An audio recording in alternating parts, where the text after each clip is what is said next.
Hello, once again, world, internet lovers, and people who love music. Maybe you're both the same people, who knows? But what matters now is that I'm talking to Sophia and Crispin from Starsha Lee. How are you guys Hello, doing? John. Hello. Hello. Awesome, awesome. Hello, hello indeed. I have questions for you, so without further ado, let us make this happen. If I can go to my little page. Okay, so you've recently voiced disenchantment for your formative influences from the 90s. What Uh, began this thought process for you? oh, there. It belong. No, it began. It began. It be, Became. began. It began. It began. Sorry for the lack of past tense. Yeah. Now my Portuguese ruined my English all the time. Now it started. It started many years ago. Look, I grew up in the 90s. I was, and I still am to such degree, a big body count fan. I really like Ice-T, and I really like all of that. I really like. I think he's really cool. Um, but I started to be a little bit, you know, it's like, oh God, it's difficult for me to vocalize about this because it's plausible as the 70s, it's plausible as the 80s, it's plausible as the 60s, it's plausible as anything else. It's just is something that look, I started this band without planning it. I didn't plan it, we didn't plan it, and I figured it out because I started like unconscious. I just wanted to perform because that's what I am, you know. As I said before, I react to things. I'm doing now. I already put online one Buto video where I do a crappy little keyboard with 2 or 3 notes, very almost disgustingly together, but that 2 or 3 notes just makes me move. That's where I am. I really like to move with sounds and words. Now, if that is punk or grunge or like somebody else or whatever, I have no idea. Now, what I'm saying is that there was a point in Starsha Lee that I woke up and I realized, oh, I'm with a 90s guitarist. And the sound of my band, it's practically all down to him. And I realized that I don't think this represents me anymore because I'm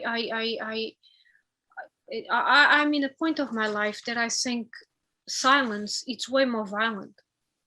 Okay, I see.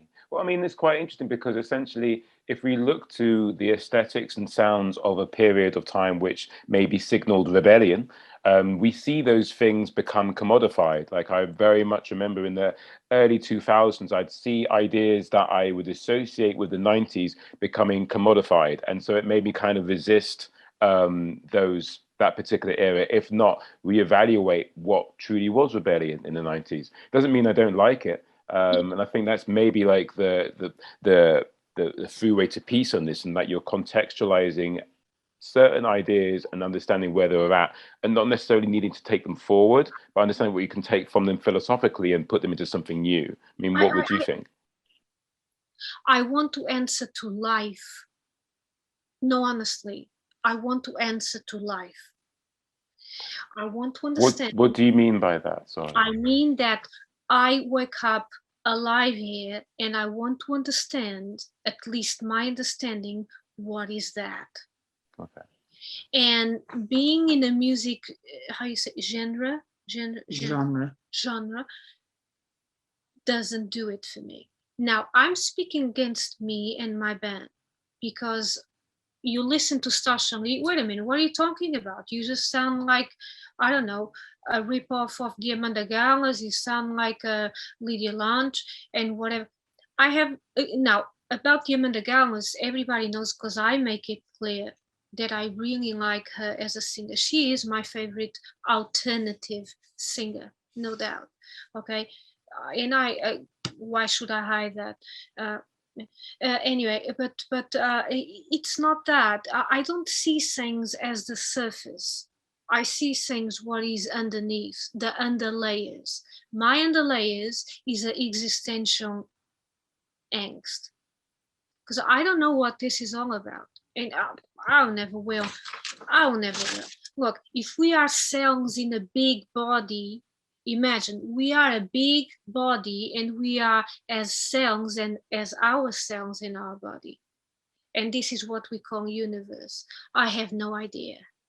But I will still not, because I don't know how to answer that, I will still maintain my angst about Sure. Thank you. And that's what makes me doing this. Crispin, are you a 90s person? You don't look like a 90s person. You can Not intentionally. I mean, I don't think of I don't think of myself as a particularly 90s, but I'm sure I probably do sound like that to a lot of people. Yeah, probably. Okay. Can't help it, I guess. You know, I don't know, but I mean, I'm not thinking anything about what I'm sounding like. I'm just trying to do something that I like, which is hard enough, you know. And also, it's hard enough to do anything on a guitar because, boy, you know, it's not like it's an instrument that hasn't been very explored, you know. So Sure. difficult to do anything on the damn thing that doesn't sound like something or somebody or whatever, or reference to some era or genre or whatever. But you just have to think, well, what am I going to do? Just put it down because of that, or do I still actually enjoy it? And if you do, then you think, oh, damn it, I'll go on and keep trying. You never know, I might do something that some people like.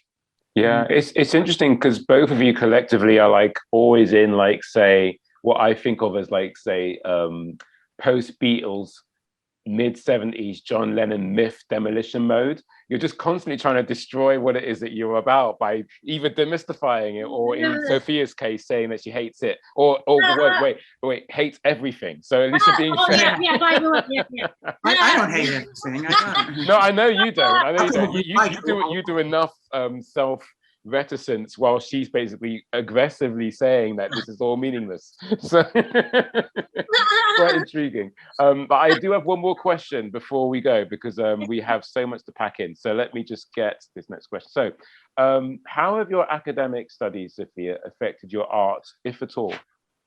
The only thing that affects is that I'm now going to start a master's. And the only way it will affect me is that I don't have as much time to photograph. Actually, we are already. But it's part-time, so you're not going to. Yeah, it's a part-time. So you're not going to be. Like, so I'm going to do the master's in 2 years. But still, we are already recording a big chunk of Starsha Lee material before September. Because when I start my classes in September, you know, I know the academia, and I know how it is. I really need to be very focused. So I won't be very focused on the band anymore. Okay. I will, but just enough to make it work. Sure. But we are now recording some stuff before. I'm actually hoping it might help you, because you'll. If you've got something else to do, you'll just ironically find it a bit easier to do music. Yeah, that is actually, you know what, you've actually you're quite prescient there, Crispin, because I think this is my own take, that because you are one of those people who wants to dissect and understand so many things, as you said earlier, deconstruct stuff, if you're focusing a lot of your philosophical ideas through the prism of your masters, when it comes to music, you might just think, well, I'm just going to sing about my cat today.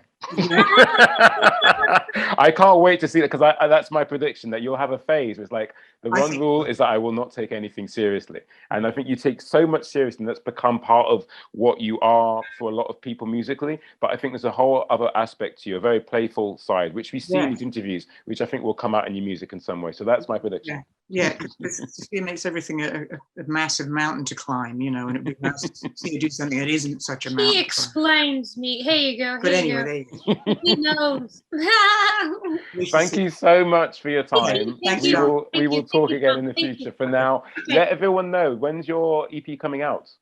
1st of July on Today's Music. I will update everyone online. Brilliant. Thank you so much. Okay, Speak to you thank you, soon. thank you. Bye-bye. Okay, bye-bye.